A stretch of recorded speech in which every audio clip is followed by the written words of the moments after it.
Howdy, y'all. Welcome to the Wrexham Texan. Let me make sure you can hear me. Yes, I believe you can. Gosh, I should have confirmed that before I started the stream. Oh, well. Y'all, crazy game.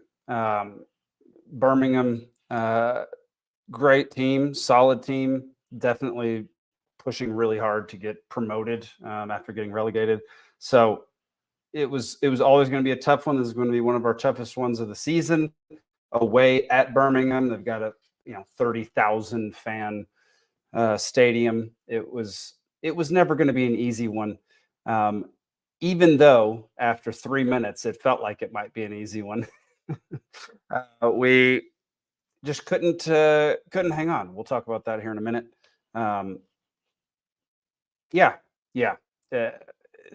Initial reaction. I mean, it is literally 20 minutes after the game ended that I'm now talking to y'all about the game. So yeah, I haven't said a word in the last 20 minutes just because I was, upset, angry, frustrated. We just couldn't get one in. Their defense was outstanding. They adjusted after that initial goal. Actually, let's just watch watch the highlights. Actually, just the one highlight. We're just going to watch the one highlight. There we go. This is Jack Marriott putting one in. Punched out by the goalie right to Marriott, who launched it in. It ricocheted off the defender's knee and then went straight into the back of the net. It was a great corner kick. We haven't had very many great corner kicks this season, and it was, heck of a start. It's the exact start you wanted. We just couldn't keep it together. We just couldn't keep it going. Let's watch the replay again here. Curled right in. Goalie's getting pushed a little bit backwards, punches it out, and we knock it straight in. It was great play by Marriott. Like, he saw where the ball was going and walked right up and megged one of the defenders. So, yeah. And that was pretty much the only highlight from the game for us. And I'm not going to show Birmingham highlights. Look, there was that one goal. Their third goal was unbelievable. Pike, I believe, put it in the back of the net. Let me see here. Was it Pike? No, Iwata. Iwata put it in the back of the net from a long way out. Absolutely drilled it. Stansfield murdered us today. Stansfield, look, his first goal, our players got caught watching the ball and not watching the player. It was a ricochet off a Conquo. We should have been there to block it. We weren't. We just watched Stansfield run right by us and put in the back of the net. So just a lapse in judgment in that moment. He ran around two players. I think it was O'Connor and O'Connell could have stopped that first goal from happening, but failed to. And from then on, they had all the momentum. They had all the possession.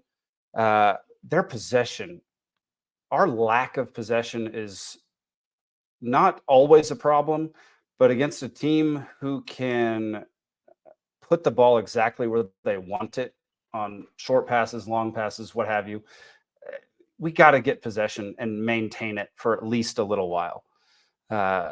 Here, let's go look at some of the stats before we go back into some of the other things. There we go. So we scored in the 3rd minute. Stansfield then scored in the 22nd and 52nd minute, directly after halftime. Iwata scored directly after that. And then, there was a brawl later, which we'll talk about here in a little bit. But overall, look at this momentum. We had momentum until minute 5. And then it was all them until the last, till basically injury time. Once injury time hit, we had momentum again. We had this tiny bit here, but man, look at all of this. They had possession for 68% of the game. And like I was saying, like possession isn't everything. Like we can win when we don't have a ton of possession, but we have against the better.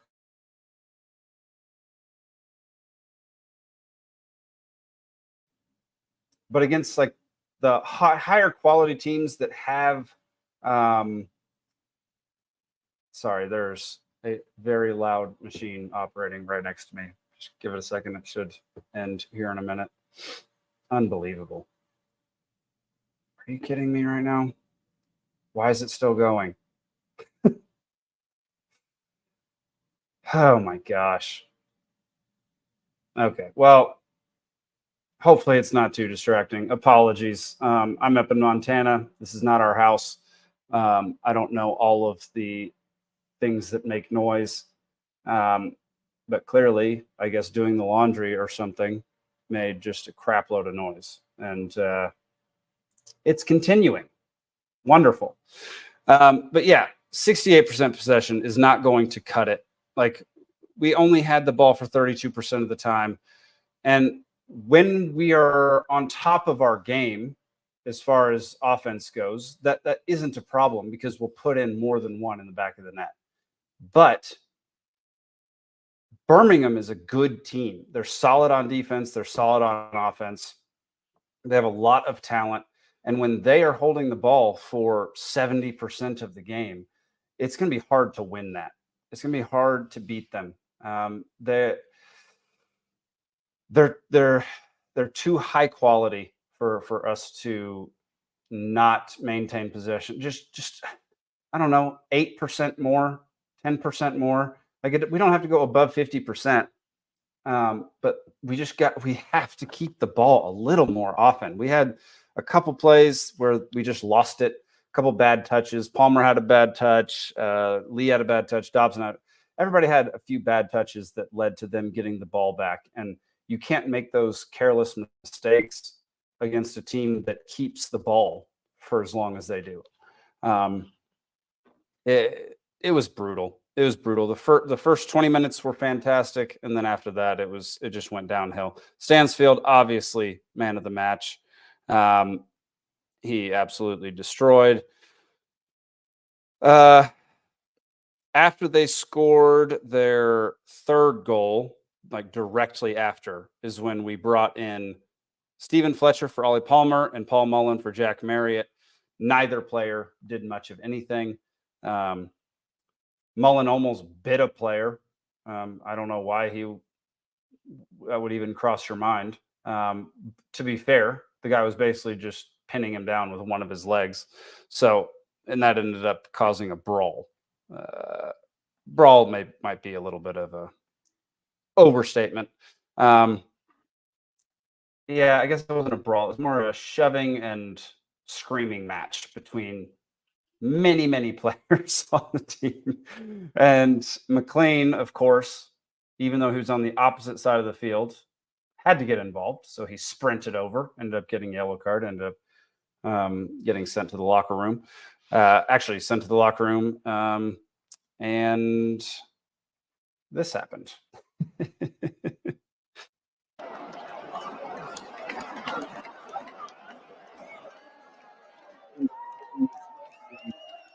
As he's getting escorted to the locker room. Hilarious. Half the fans in the stands are trying to get closer to him. They're all screaming at him.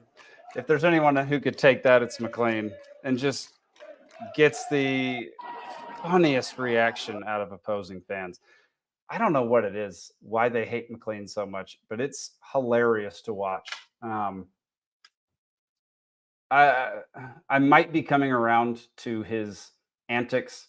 I used to not like them at all. I thought they were completely unnecessary, but I think it does get people off their game, and I think it does preoccupy players' minds and fans' minds. I think he just sits there. As soon as he gets in their head, he doesn't leave, and you can't forget about him. And yeah, he came up to defend Mullen. did exactly that. Bielek, is that dude's name? Who basically just like flung Mullen. Yeah, Bielek.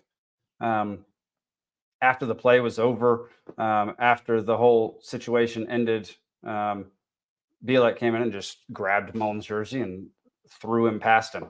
Uh, Dude absolutely deserved a yellow card and then deserved his second yellow later on when he tackled Cannon. So I don't know what he was whining about there, but overall, I mean, there was just look at this.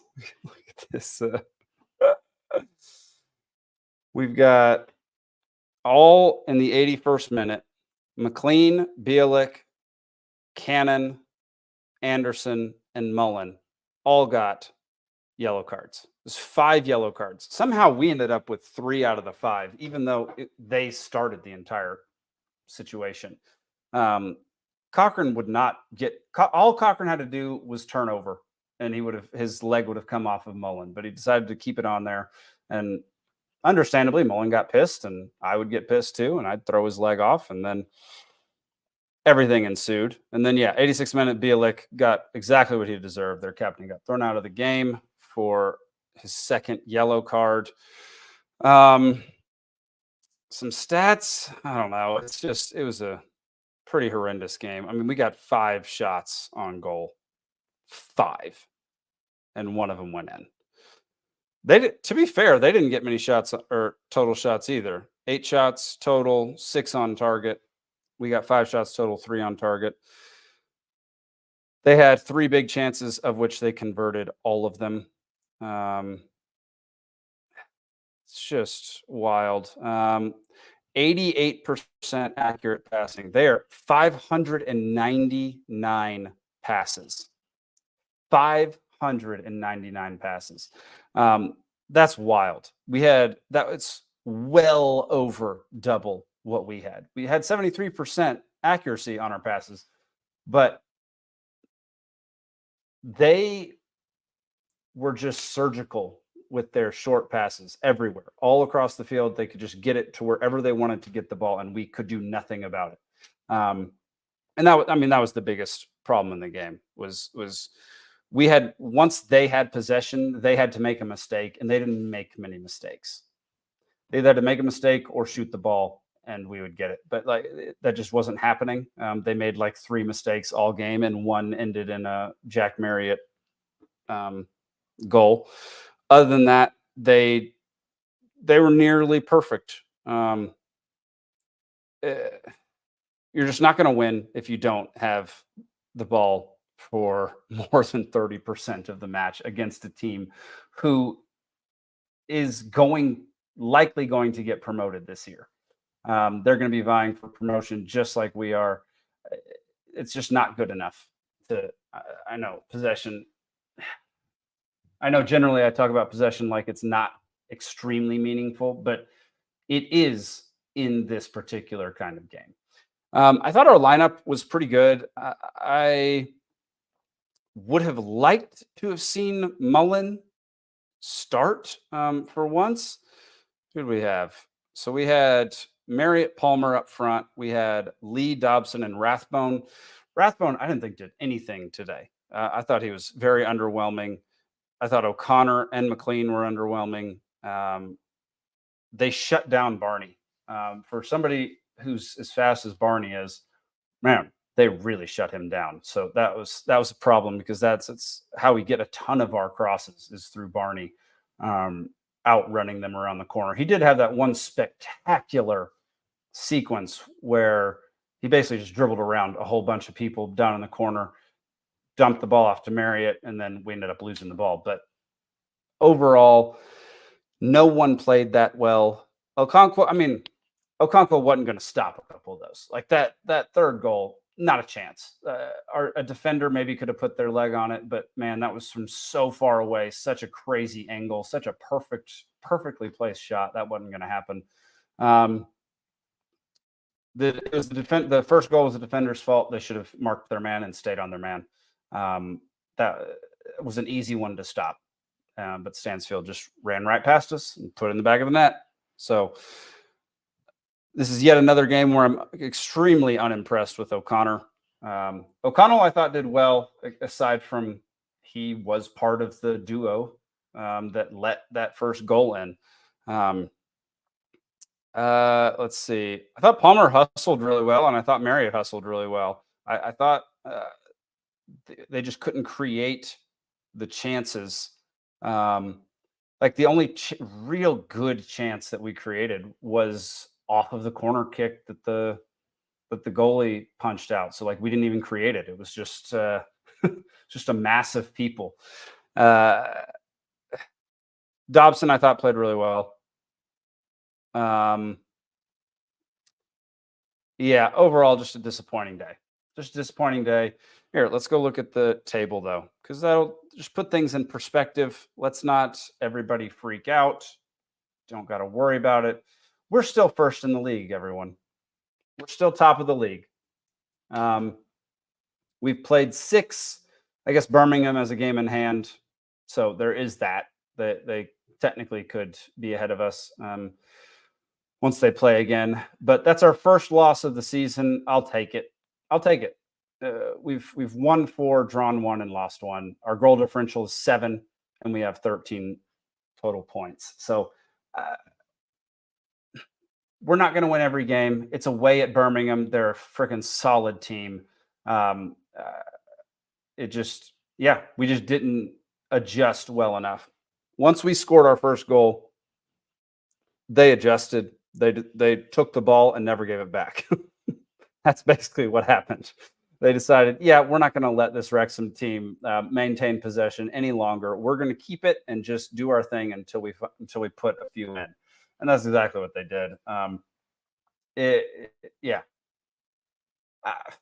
What are you going to say? Like, I would have liked to have seen, I know Marriott is the one who scored, but I would have liked to have seen Mullen start the game, play the whole time. Him and Palmer back together again would have been delightful to watch, but that's not what happened. Marriott did score, which is fantastic, but I think with just a little more time on the pitch, Mullen could get in the groove and actually start creating like he normally does. He just, like, today just didn't have enough time. He had fewer than 30 minutes. It's like 28 minutes or something like that. And I guess if you're a professional athlete, you should come in like ready to rumble, especially if you're as good as Mullen. But man, it's I want to see Mullen start a game that isn't the FA Trophy. I just don't care about him starting that. I want him to start a league match to see if he is still up to the task. Because so far, we've only seen Marriott pretty much, and Marriott's been great, but he's not Mullen. He's not Mullen, and I want to see Mullen come back in and do what Mullen does best, which is create. Yeah. I completely forgot that Tom Brady owned part of Birmingham. So that was fun seeing. I don't know if anybody out there watches American football, but love. Not a New England Patriots fan or a Tampa Bay Bucks fan, but I loved Tom Brady. He's the GOAT, best quarterback of all time. Yeah, owns part of Birmingham. Watching him cheer on with Beckham was pretty entertaining, and watching Rob just sit in silence and be frustrated, connected with that. So, yeah, it was just the only good thing about this game is that we play again on Saturday. Short turnaround. We play again here in the next few days. Who do we play? Crawley. That's who it is. So we play Crawley on Saturday, 8 a.m. my time. Goodness gracious. Man, hopefully I can watch that. We're going to the airport on Saturday. Wrexham's going to win, obviously. Let's see the table for it. Where is Crawley? They're mid-table. They're 13th out of 24. Very mid-table. What have they done in the last few games? Oof. They have drawn, lost, drawn. is, or I guess, yeah, it's what's that, where you can spell it backwards and forwards? I forget. But yeah, they're not doing well. It will be at the racecourse ground, which gives us a massive advantage. So I'm expecting us to come back roaring. I'm expecting Mullen to start the match. I think Mullen gets 2 goals and we end up winning 3-0. I think we get another clean sheet. Crawley's just not that good. They eked their way into League One. Like, I know that the fact that they're in League One, you know, they just barely made it. They barely made it into the playoffs last year. They barely, barely won the playoffs. It was. I don't think they've got what it takes to beat us on our home turf this early in the season when we have been gelling extremely well. Like make no mistake, we're still a good team. We're still fantastic. We're still top of the league. Like, we still have all the same talent. We just have to adjust when playing a team like Birmingham, who just maintains possession. Like their whole thing is maintaining possession. And that kills it for them. And it kills any momentum or rhythm that we could possibly have. The fact that they can just keep the ball. And once they get it, they don't let it go. It's very difficult. So maybe some adjustments will be made when they come to our stadium. When is that actually? Let's see. When do we play again? January 25th, they come to the race course. So in January, maybe we'll have made some adjustments and maybe give them or enact some revenge. Maybe that will be the case. But y'all, don't let this get to you. It was a rough game, but it is what it is. We're not going to win every single one, and it's just not that bad. So, trying to think if there's anything else. Drop a like on the video, subscribe to my channel over on Rumble especially, but also here on YouTube and whatever podcast platform you might be listening to this on. I'm going to start releasing these on Spotify and Apple in video format, which it will be a new thing for me. So if you prefer to watch your podcasts on Spotify or Apple, it's going to be available very soon. The audio version already is, but the video version will be coming very soon. So that'll be it for today, y'all. Thank y'all for tuning in. We'll get them next time. And 3-0 Crawley on Saturday. Mark your calendars, and we'll see you then. Up the town. Search my soul with all your heart, you're gonna see it, you're gonna see it. And if you knock my soul with all your strength, you're gonna find it, you're gonna find it.